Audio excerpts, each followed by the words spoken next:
After the Naval Yard shooting, the anti-gunners are refueled with ammunition to take away your natural rights. The fact that we do not have a firm enough background check system is something that makes us more vulnerable to these kinds of mass shootings. Initiated a whole range of executive actions. We've put in place every executive action that I proposed.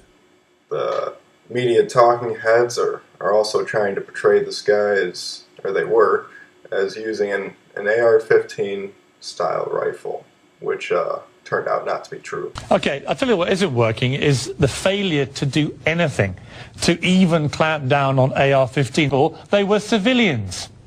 Well, but if they're law-abiding citizens, by the other a man military with an AR-15 assault rifle. AR-15 killing multiple Americans. I just cannot have this debate anymore. It is ridiculous. Alexis allegedly stood on the 4th floor of the building's atrium, shooting victims down in the 1st floor cafeteria.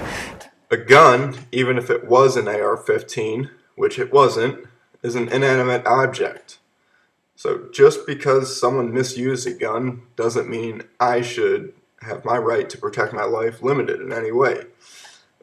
But why isn't the media talking about a larger issue? Why not talk about the violent video games this guy was reportedly playing for up to 16 hours a day? Or how about the SSRIs he was on? It just came out that he was on antidepressants. The shooter had PTSD, a record of violent incidences in the past, but he still had a security clearance for some reason. And the antidepressant he was on, trazodone, which has side effects of violence, homicidal thoughts, suicide, and mania. So why aren't we talking about this? Why aren't we putting some blame on the drug companies?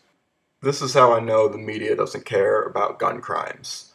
They only care about a political agenda that they're pushing. Why haven't they pointed out that almost every mass shooting shooter is on some kind of mind-altering pharmaceutical drug, or plays violent video games?